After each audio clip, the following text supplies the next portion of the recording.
G'day, punters. Welcome to another edition of the Mailbag Preview Show. As always, brought to you by our friends at puntingform.com.au and back for the second week as a sponsor of the show, www.baggybet.com. Got our two panelists on board as always. We'll introduce them, Shane Ciurleo and Jack Dickens. Shane, how are you, mate?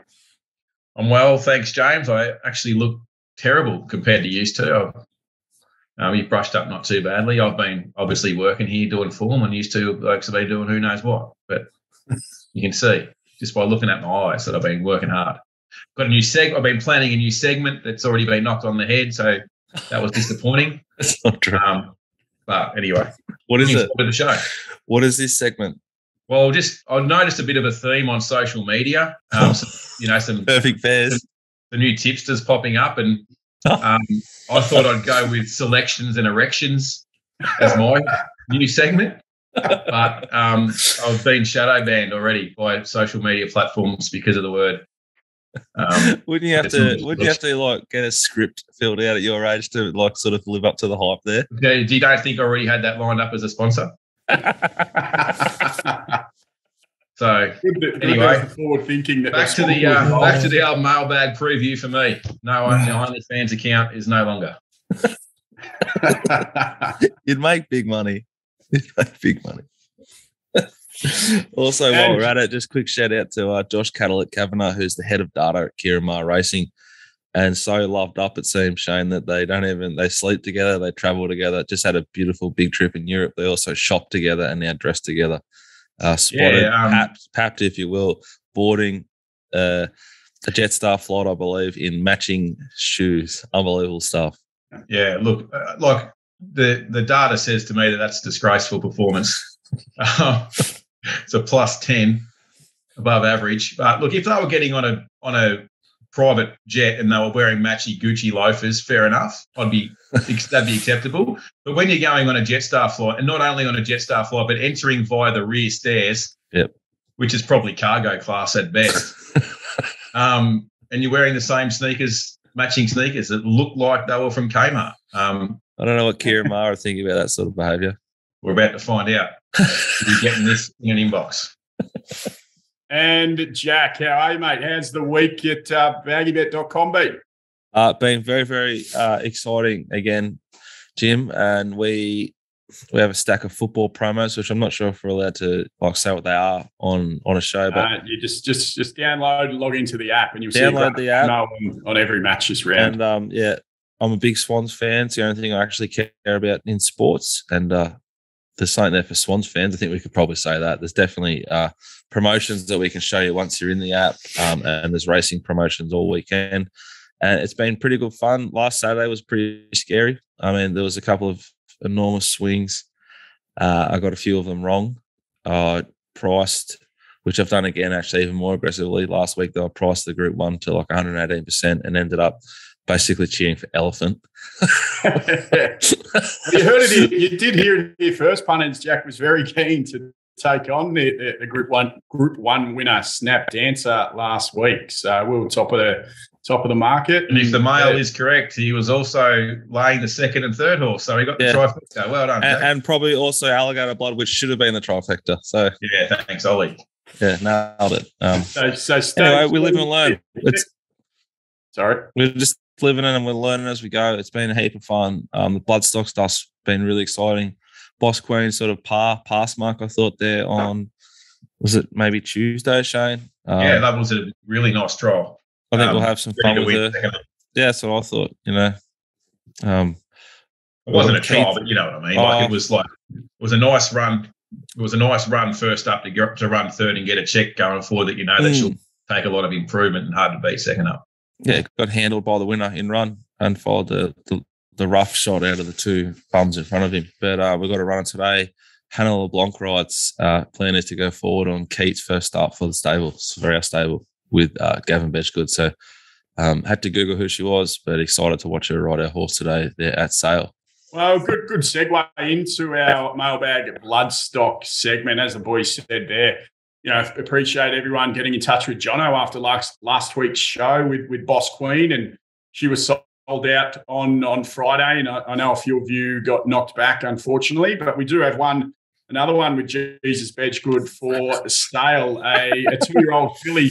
When he calls me, I say, "How you going, Jesus?" and he loves it. He genuinely loves it. So Shane, full credit to you for that, full credit to Jesus, because we should have talked about it. James, he did train another winner for us on Friday on the synthetic 50K race, Field of Roses. Shane and I paid 16K for that bloke. Now earned in excess of 50. So Jesus has delivered us the goods. He literally has turned water into He has, and a full apology from me to the Gold Coast Turf Club and everyone that was in the function room at the time, because I had done my complete ass. I was so unlucky with my betting at the Gold Coast Friday. Done my ass, and I've just raged bet Field of Roses, and I screamed at it from the 400, and the whole room was a Gold Coast Turf Club Awards Day, and the whole room was just gone silent. Just I've turned around sorry everyone. No, so we are going back to the well. So I think we'll put that back up on the screen. The Manhattan Rain Calais View filly going back to the well with Bedgood, a 2-year-old filly. Manhattan Rain probably doesn't need any introduction, but she's very well bred on the dam side. She's being out of a half sister to Fontaton, who obviously won the English Banner, the Blue Diamond Preview and Prelude, and then started a $2 favourite in the Blue Diamond. So I think she's from a fast family and will get up and go early.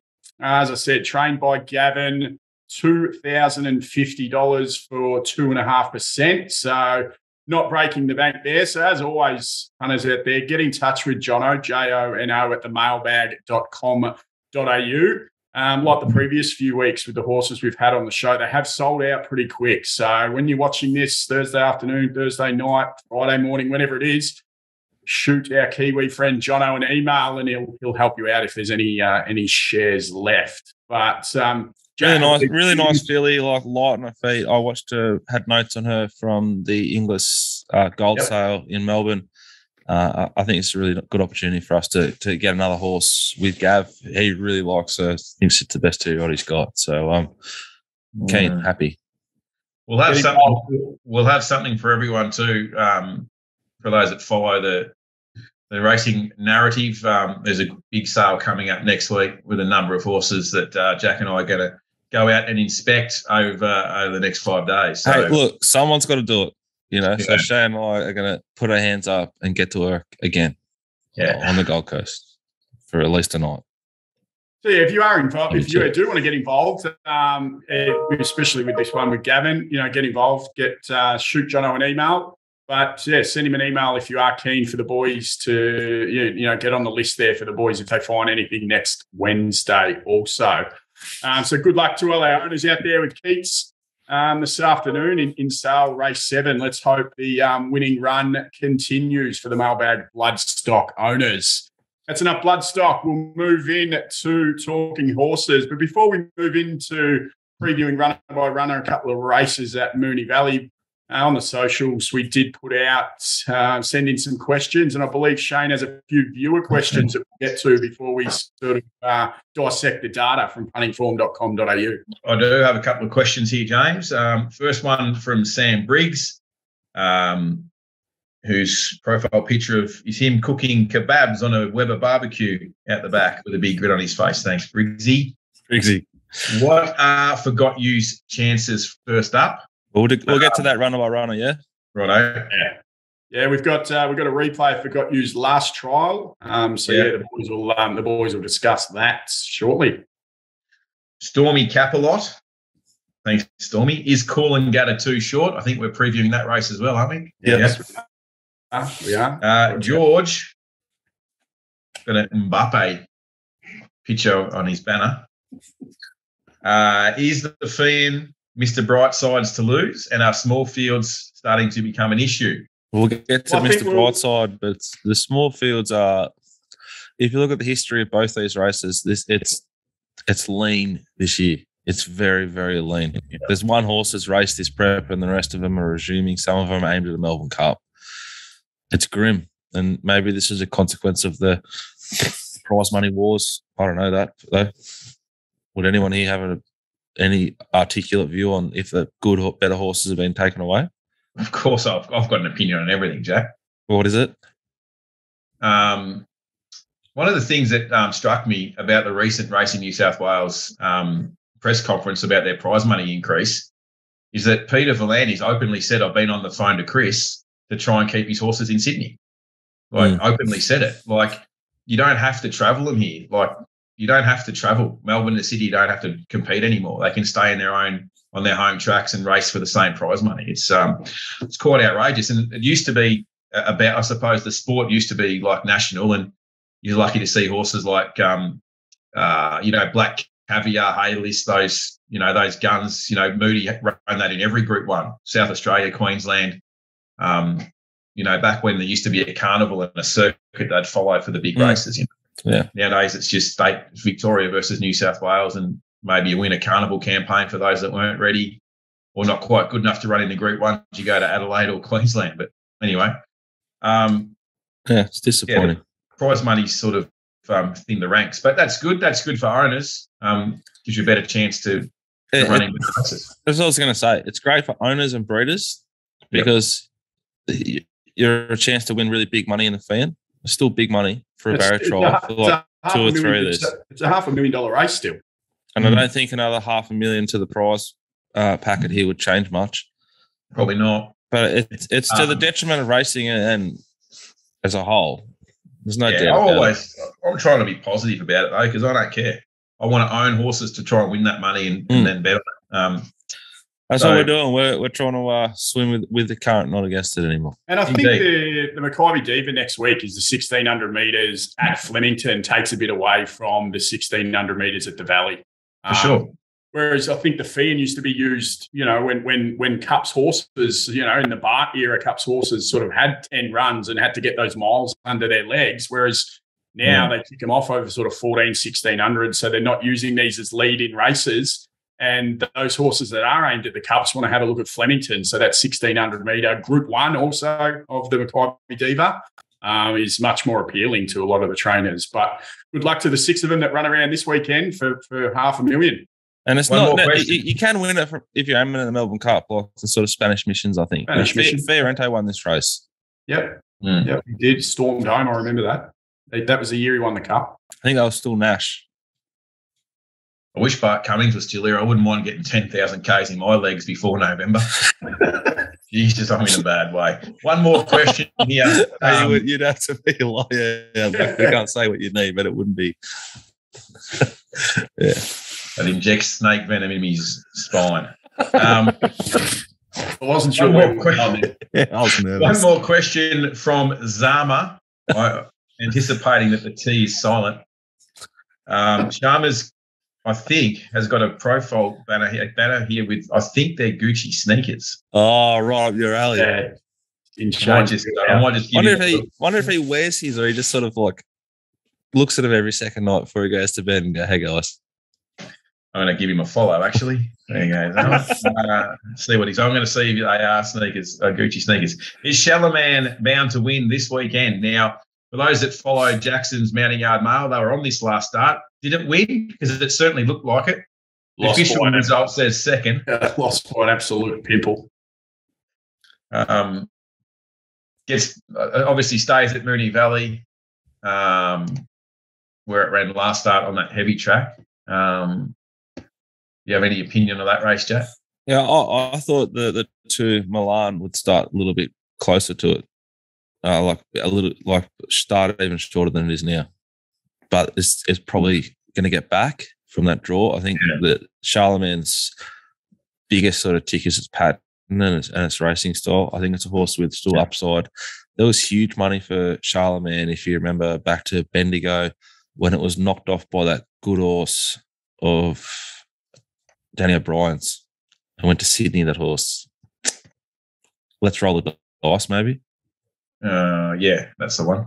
Yeah. For those that were listening to Jack then and were looking for Milan, it's actually called Mullane, and it's number 2, and it's named after the Collingwood footballer.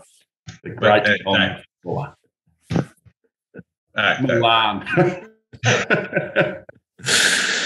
That's the questions. I suppose we can get into a couple of those races and kind of let's have a look. Thanks for sending the questions in, and look, keep them coming. Next week, we'll read a few more out, and the boys will choose the best question of the week, and we'll give away a mountain yard pack for whatever state you sort of want to choose. But Rob Scurry Airborne or Jackson down in Melbourne. So we'll choose the best viewer question next week and give away one of the mountain yard mail packs. Let's get into it, guys. We've got 2 races to preview at the Valley. We've already spoken about it. Feehan Stakes Day, the Rail True, currently a soft 6 around in Melbourne. But the Feehan, they've obviously put it at race 4, not one of the quality legs this week, which is smart from them. But race 4, we'll do a runner by runner. First, we'll have a look at the odds overlay. And what we've got a very, very short favourite. Mr. Brightside at $1.95.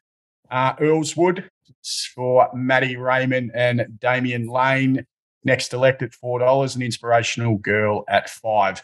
So what we'll do, we'll have a look at each of the runners, and we'll start at the top with Melbourne Cup bound. Let's go to the speed map and talk to that and just see where your small field's going to land and who's it going to advantage. Look, I've mapped this best I can, but anything could happen. Yeah, literally anything. Earlswood's first up. Let's just choose a third up operator. How much intent is there from D-Lane from 1? Inspirational Girl, like how far back does it want to get from Mr. Brightside if they're trying? It's got a nice SP profile versus Mr. Brightside. You could argue for it. Sound just completely grey. The trial Forgot You was good. We're going to talk about it. Basically, I've got no idea how they're going to map. This is how they'd settle sort of traditionally if they were all sort of there and wound up. So I've got Earlswood leading, Mr. Brightside thereabouts. Spanish Mission gets a good run. So does Inspirational Girl. And then Forgot You with Sound. All right. So 6-horse race and I can't map it. And they usually are those small fields usually are tactical battles. Throw the speed map sort of out the window. Someone's going to try something different. But the Melbourne Cup bound Spanish Mission, what are his chances? I think it's a big chance. I think another prep for Peter Moody. The map's so soft. Sometimes, like if you watch Fiorente run and win, there's a link to it on the mailbag.com.au in the History Says article. Like that's a big, filthy field, He's circling them. This guy just has to peel off, and if he's good enough, he's there. So he was good, fresh last time. I think he's a big player. Shane, anything? Yeah, well. I don't know. Like Earlswood handled him around only just, of course, around Caulfield when he was there over a mile. Well, it was 3 back now. How much dash do they have, or do they lose as they get a bit older? These types of horses, and where's he headed to? And the market will tell us. I think this is a market one for me. Earlswood was back that day, Shane, 18th into sort of 13th, top of my head. Yeah, and Spanish Mission definitely started shorter than it, I reckon, top of my head. So you could argue, again, like you get $9 Spanish Mission, but you're getting $4 Earlswood. I think it's tight enough, isn't it? Yeah, it's tight enough. I like there's a bit of a grey race on a few of these. Like there's a few X factors here. This Spanish Mission is one of them. Like, and you just couldn't put it past Moody to get it to produce first up and dash good. He had a great day last Saturday at Caulfield. Oh, what about unbelievable? Mm. All right, moving on. We'll move into the $1.95 favourite, Mr. Brightside. We've got a replay of his last start win in the PB at Lawrence at Caulfield. I've just wound him out to $2 just to be sort of near everyone. We're actually at 116% at the moment, baggybet.com. You can't knock this horse. It needs to go to a bit of a new level traditionally to win this race, but it's a 6-horse race. They're not going to go fast. The figure's not going to be good here. Wouldn't you agree, Shane? It's just going to be like below average just because there's no need for tempo. They're not going to put it on. The only horse that should put it on is Mr. Brightside. He's the only horse here with race fitness. He's 21 days between run. There's not a lot of form, though, that's come out of the PB Lawrence. The PB Lawrence was the same race that Superstorm came out of last year to win. But then outside that, Humidor up the inside, Shane, remember it saved our lives during COVID late in the day. And you were saying how Chris was the greatest trainer of all time when it won. And before that, it might have been Homesman first up. So I think the race fitness is an edge here. I think the map's an edge here. And I think he's going to be extremely hard to beat. The grey stuff is that there is no tempo and there's no form yet out of that race, the PB Lawrence. So there was a good form reference last year. Buffalo River was pretty plain out of it last week, and there's another one that wasn't any good either. So I think he wins, though, but I can't stamp it. But is there a worry if he goes too slow, like he did second up last campaign and Inspirational Girl ran over the top of him? Is there a worry that can happen? Oh, not for me, because he's a 400 meter like going to a mile horse. Whereas, like, if they went real fast, I think, and Spanish Mission's forward or Ellswood's forward or Forgot You's forward, they're suited. But if there's no tempo and Willow just takes off before the corner, I don't think they're going to catch him. Yeah. And the price? We're $2 right now. I just wound it out a little bit just to be sort of near at the top with everyone else. We're 116%, so we'll just see what happens. But I think they come for it. I think they have to. I thought the other logical one we're going to get to is the last horse we're going to talk about, Inspirational Girl, the market might find. This is so fucking boring because I agree with Jack. They won't go fast. They'll get home in between -9 and -10. And only 2 horses can run that figure, Mr. Brightside and Inspirational Girl. And they tie in together all through their careers They tie in the entire career, and probably, so if Inspirational Girl does hold Coffin, advantage Mr. Brightside.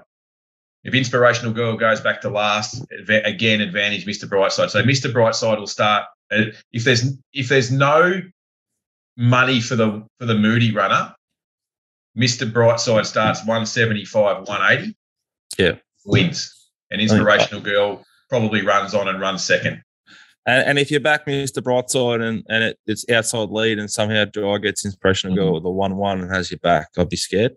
But I think they're the two runners that I'd focus on from a betting point of view for sure.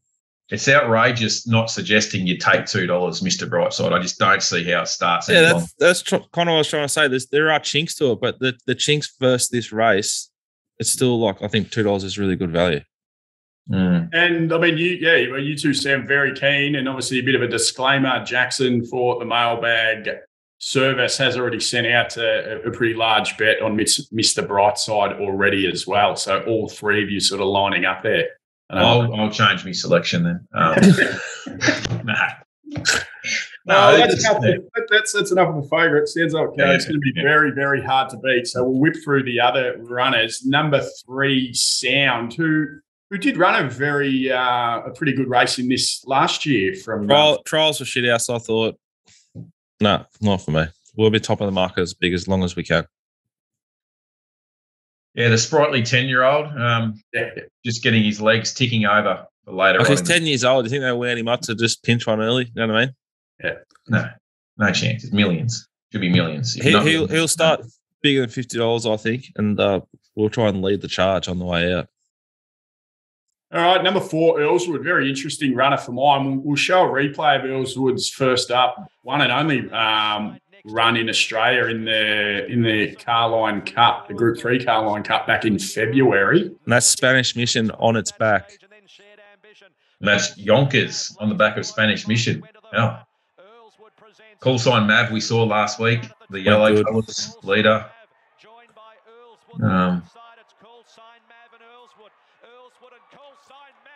Doesn't kill him, just gets the job done. Great trainer. Love the trainer. Love the trainer, cheering for Matty, but I just think maybe sort of second, third up this horse.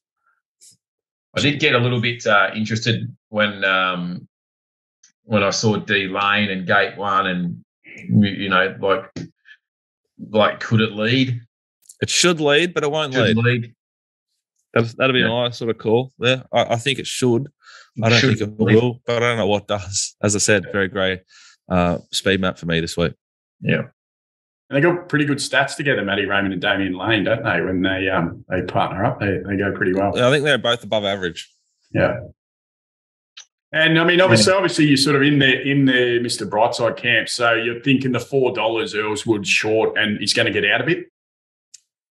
I just feel like there's way more intent from Mr. Brightside than Earlswood from a pricing point of view. The money has been for Earlswood. I don't think the late money would be for Earlswood, but I'll be surprised if it is. I'd be really surprised if it is. I think it'll start around or bigger than $4.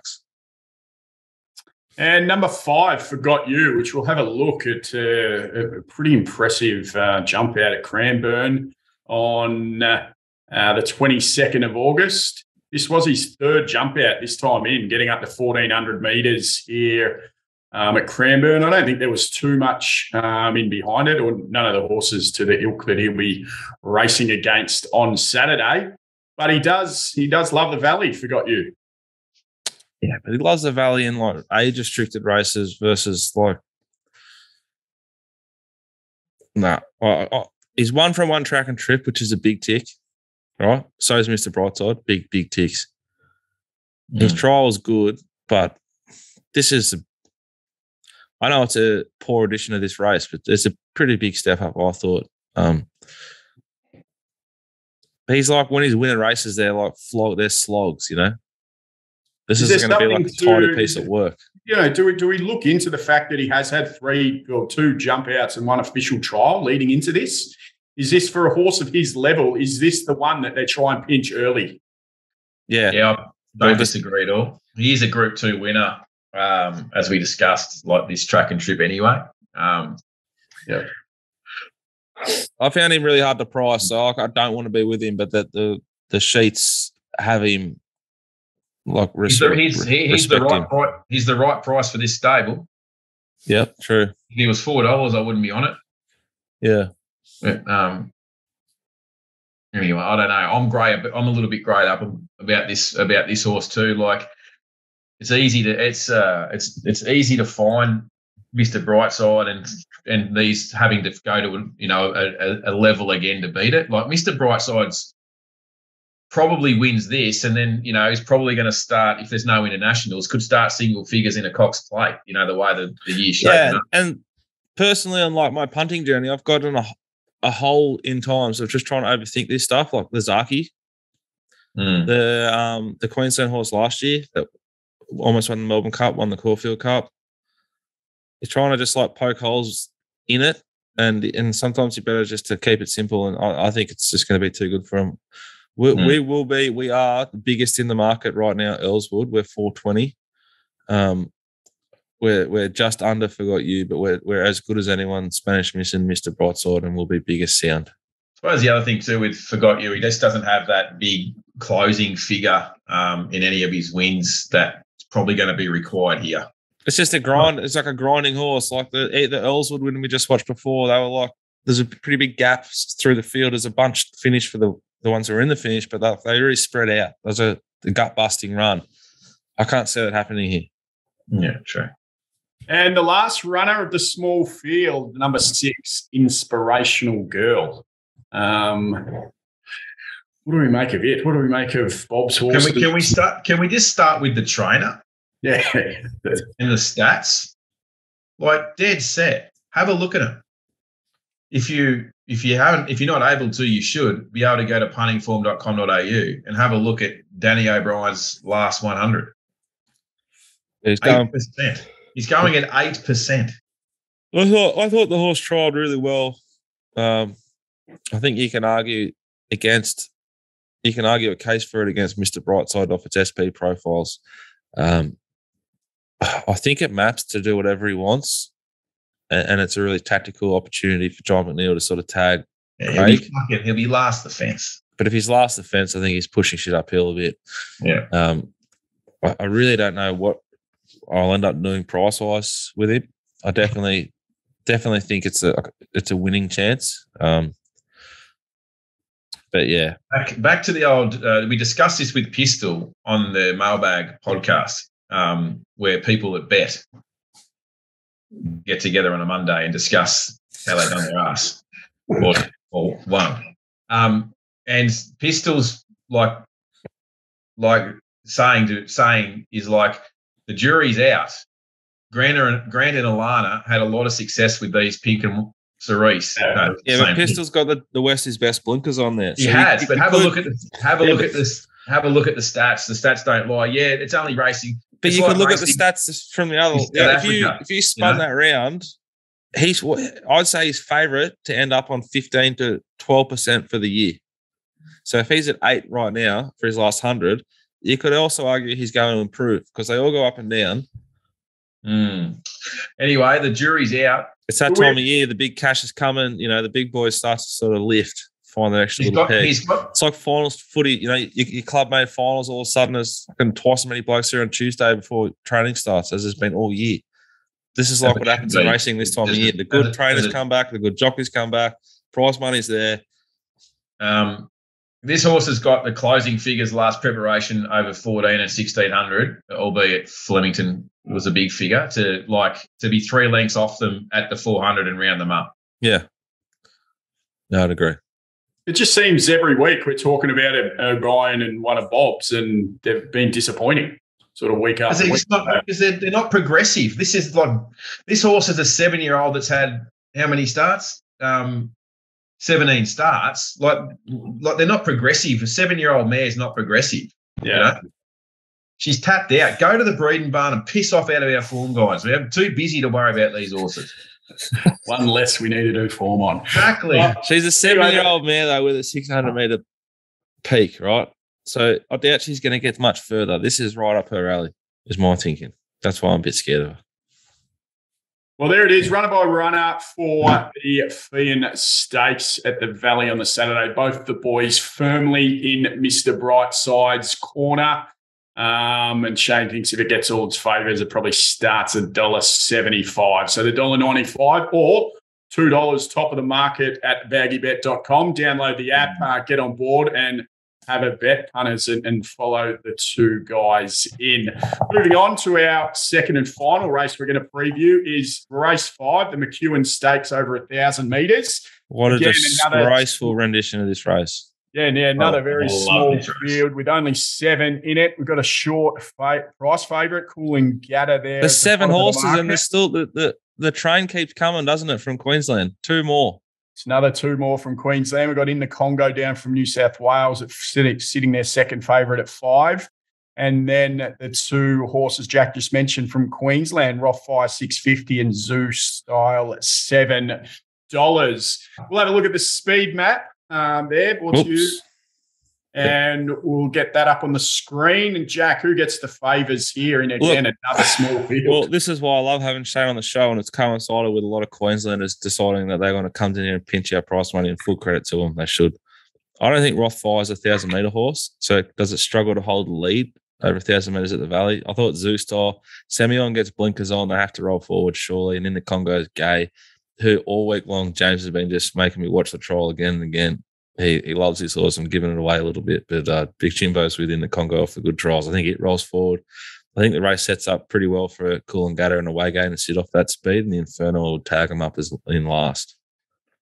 Don't know where Rothfire gets to, Shane. Is it just the leader, or is it a bit? I don't think it can lead. I don't think it can lead them at 1,000. That's sort of what I thought. Hasn't had the best travel arrangements either. The first flight got cancelled, and so he'll arrive a day late. Should have got on the Atlantic Way truck back. They both, him and Prince of Boom, both sort of a day late, weren't they? Both the Rob's horses. Yeah. Z-Style's pretty fast. They can use it up for sure from the gate. I suppose Ollie can work that out, but I think it will hold Rothfire. In the Congo could cross the lot, to be honest, the gay bot. But this sets up beautifully. We'll do a runner by runner, I suppose, aren't we? But we are. So before we give too much away, we'll move into it. Number 1, the Inferno. Track and trip stats, big tick. You look at that speed map, a lot of tempo, big tick. Needs to swoop and circle him or pick its way sort of up the guts. His best is good enough. The map looks really nice for him. He has an SP the same as away game, which is relevant here. And I thought his trials was good enough to suggest he's here to run a big race in a very weak edition of this McEwan Stakes. So this is Chautauqua, Russian Revolution, like a nature strip. Fatna. It wasn't that good edition, Fatna, but I backed it that day, so I love. It's normally a pretty good race. This is a weak edition, but champions on the up do win it. And is the Inferno a champion on the up? I probably think not. And they're all here for a bit of a run around. I mean, before you'd think naturally they all sort of progress on to the Moya at the Valley after this. Mm-hmm. But I think this Sydney sprinting series has probably kept a few of those horses away. I don't think we're going to see all of the sprinters down here for these races this spring. There's a lot of money up for grabs with that series up there. Any thoughts on Inferno, Shane? Look, nothing much to add to what Jack hasn't already said. Map, track, trip. It's got some big late closing splits around this track. And so the races are on Saturday. I've got no idea what the weather does in Melbourne. This time of year could do anything. No one does. Yeah. So I'd want to have a look at how the track plays before betting, I think, because it could not rain and it could dry out and it could be like Leader Dynamite. We've seen that happen. So, if it's Leader Dynamite, it can't win anyway. So, but fair track, winning chance. And that's why it is important to sign up to the mailbag.com.au and get Jackson's stuff for the weekend. This time of the year, it's that vital piece of information. 5-6 minutes before the race, the boys do all the work, mapping the horses, as you've seen from a couple of speed maps here.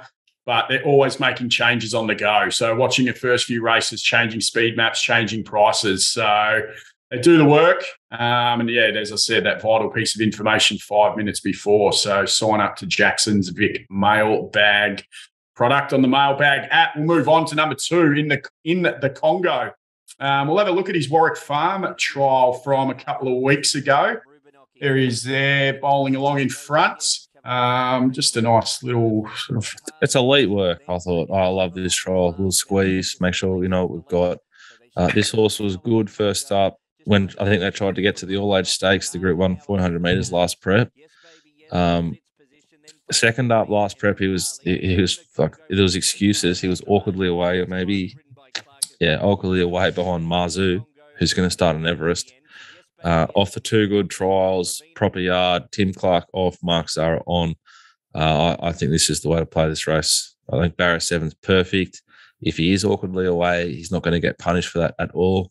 Mark will then decide what he wants to do from that position. Whereas if he's awkwardly away from Barra's sort of 3-1, flushed out the back of the surf and no good. So I think this sets up for a big yard, a big jockey, and a nice kick-off to it's probably his final preparation to try and get it to stud. Anything to add, Shane? Just not sure whether he can sit 3 wide and win. If the Queensland horses do kick up, which they have to. And then you've got Semyon with the blinkers. Is he good enough to sit 3 wide and win? I don't know. Obviously he's got the right form lines through that San Domenico Run to the Rose campaign, early part of the 3-year-old season behind Adamo and Home Affairs. In the Coolmore, obviously got beat a long way. Then went back, obviously spelled comeback, as you said, second to Marzu when he started favourite that day. And then down the track, up in trip at 1,400. So obviously he's got good fresh stats. They'll push the button on him from the gate. They have to if he gets across, definitely. But whether he can sit 3 wide and win, I'm not sure.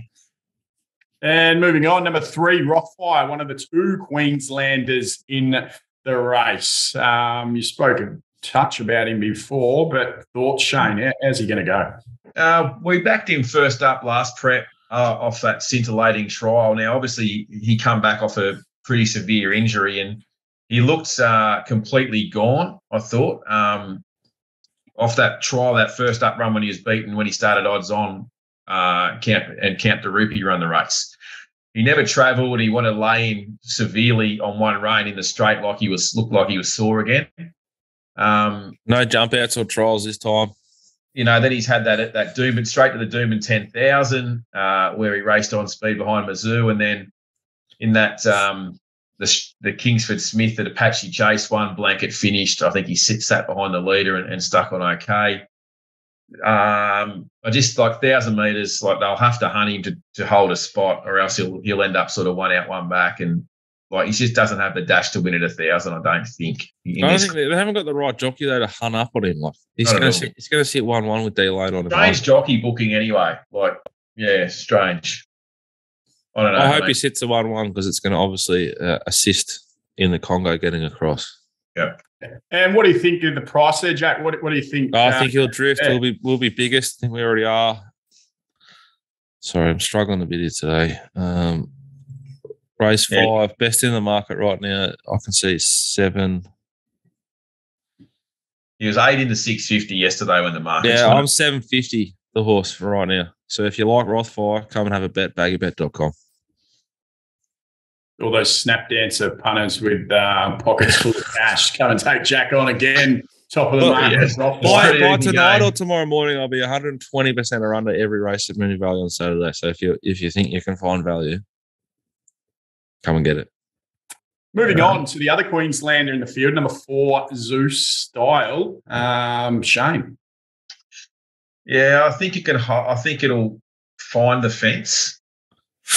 Well, away game and Inferno won't lead it, so it should find the fence and then probably leads and holds the lead. I'm just going to click over to punting for me because I can't remember how quick it went out that day. Got beat first up when it went forward on a fast tempo. Look, I don't know, like. Yeah, as one of those horses again, early on in his prep, I know he's had soundness issues. He looked a really good horse and he had some soundness issues. He's now a 7-year-old. Like, it's not getting any easier. They're going to have to use his asset, which is his speed. They'll try and lead on it. Mooney Valley, I think, will suit. Hunt it. It's holding the fence, no question. But it won't be able to hold him off. Jack? Does he drift like the other Queenslander, or will he be a bit more solid in the market too? I think he'll be a bit more solid. He's a sharper looking sort of prospect for this race, and he maps a little bit better. I mark him half the price I mark Rothfire. I thought the trial was okay to good, and the bookings perfect. If he's going to get crossed to use my thought, Shane. Like Ollie doesn't want to lead ever. Was he on it? Well, wasn't my decision, but I'm happy about it because I want to back in the Congo to beat it. They're all looking across for M Zara when the gates open. Punch the blue button as hard as you can in the Congo.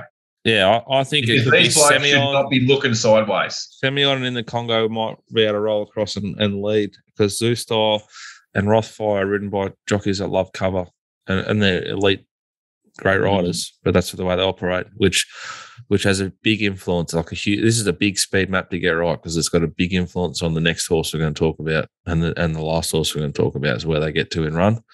And if they're one off them, with a 4 wide line, hard to beat. If they're 3 back, got to make it up another whole length and a half whilst cornering. Very, very tough thing to do.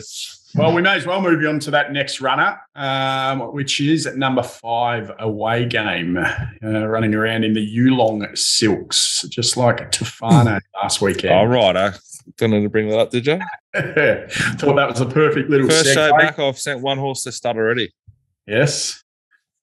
Shane's been very quiet about that. He's sitting there. Look, we're taking some of his ammo. We took some of it off him. I'm really enjoying Jack's journey in the racing industry now because now he's starting to learn a little bit. There's more to fucking racing than punting for. Now he's starting to learn about, breeding and jockeys and trainers and, it's confirmation. This thing's good in the hocks. This thing's got good hocks. How is she going to go, Jack? I thought of the first up horses here, which they all are, except for Semyon, it trialled the best. Yeah, great. Yeah, it's a very experienced horse, but trialled like a bomb. I could get the suck run up the guts here.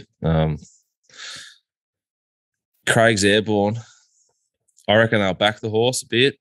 We'll be trying to keep it positive for us. And it does need a bit to go right in run. Drawing one, can't lead, I don't think.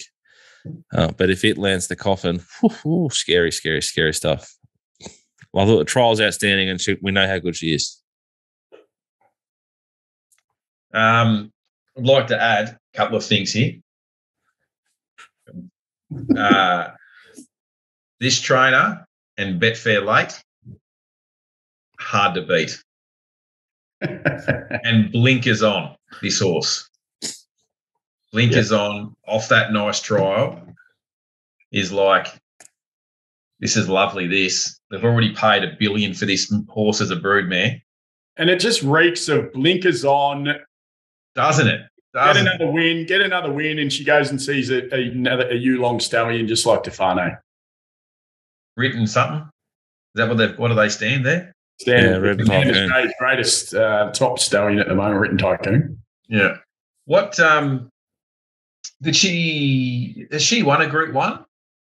This horse? No, I don't think she has. This is the Group 2 or Group 3 race? I think she won the Magic Millions, maybe. And then probably she runs in this, and it leads into the Moya in a couple of weeks' time, whenever it is. It's just like she's a champion horse though. At the same, she's actually like a genuinely good horse that hasn't won a big race. She's run in just all the big races her whole life. Yeah, second to Snap Dancer in a Group 1, second to Shelby 66, second to Marabi. Maybe Josh could strap it on Saturday in his matching shoes for his missus in the crowd and wave to her. God. I wouldn't mind getting a photo of some other ground staff if they're all wearing the same shoes. Oh, you think it's like a Ciurleo racing sort of it like could be part of the uniform? Put the hat on and put the shoes on. Yeah. I've got the Kieran Maher Racing Terry Toweling bucket hat. I like this horse. I think it can win. I think it. I will be on a away game before I'd be on Coolangatta, but we'll get to her later. Sammy let's keep it short. Track and Trip, it's one. It looks out of its depth a little bit. It gets the blinkers on. If it was trained by anyone else, you'd be confidently just ignoring it. They are a bit of a grand final yard, but this isn't even really a grand final. I think the blinkers go on well before they wanted to see if it's any good, and I'm happy to risk it. Semi-on can't win. I like it. Let's move on to the $2.25 favourite. Number 7, Coolangatta, and we'll have a look at her Cranbourne jump out. I'm sure you've all probably seen it. It's been all over .com and social media ever since, but she makes a mess of them here. It's at Cranny. There's a lot to deal with here. Barrier 5. Yeah, so it's a nothing, Matt. Goes to an open class. This is 3-year-old versus the open horses. That's a plus. Loses J-Mac. Gets Jamie. Shane, what do you think about that? It's a negative, obviously, because J-Mac's the best in the world. Yeah, I agree. I think it's a positive, though, that it's in the Ciurleo Maher racing system as a 3-year-old. I think they do better work the longer they have them. I wanted to pop this horse off its doom and win. And I did pot it, and I backed Russian Conquest in the Magic Millions. And then I had the great honour of calling the race in front of Terry Bailey, who said it was the top 5 race calls he's ever heard. We should have that footage for the show. J-Mac said, "Go on, go." It was a great call. One of the greatest calls of all time, in fact. And I actually called the winner right, and Terry couldn't believe it because he's been trying for 70 years and he still gets it right every now and then. And obviously, Jack would have, or one of the interns would have written an article. History says you can't win the Golden Slipper from the Magic Millions. It's always an ask because they're up and going so early in November, December, and then they carry that through. It still ran, and I thought it ran really well in the Golden Slipper. Well, there's no knock there at all. But like, she was a little bit better than the early 2-year-olds, and she quite possibly wasn't at her best. What price are you going to take to see she's going to come back and beat the oldest? What price are you with that map? Oh, I think she'll drift, and we're going to try and layer a bit. I think that there's a weak year of 2-year-olds, and the figures back that up. Like, she had 4 runs, and they're all poor figures for like a good. She needs to go find another four lengths to be a group horse, like a Group 3 horse, and this is a Group 2, probably not a great Group 2. Obviously, very, very capable and highly likely to do that. But yeah, she's almost priced as if she's done it, in my opinion. Yeah, she doesn't. She's not like she is. So I'll be happy to sort of take her on and full credit to her if she bounces through. She's certainly the only horse here outside the Congo with like genuine sort of upside for me. That might be the next generation of a top sprinter in the country. So they're the two I was sort of watching for, and Away Game's the other one that I really respect in the race. So I'm confident to have a good bet in the Congo. I'll be trying to lay Coolangatta to a point. I think she'll be soft, but I'm just not 100% sure. But her in this race makes this race very watchable from just a racing person's point of view. Absolutely. And the betting on it from a bookmaker now and a punting point of view for Shane is going to be fascinating what it does, because it could completely steam and go off. So it sounds like you're going to take it on, Shane. Is it one of those ones that you would lay, or you don't think she can win, but you're sort of not as confident to press the pink button? No, I don't. Look, it's one of those. It's going to be a real what's the saying? Monday morning quarterback sort of race. Yeah. You would not be shocked if she killed them, because she's the only horse that her in the Congo are the only two that are going somewhere where the others are.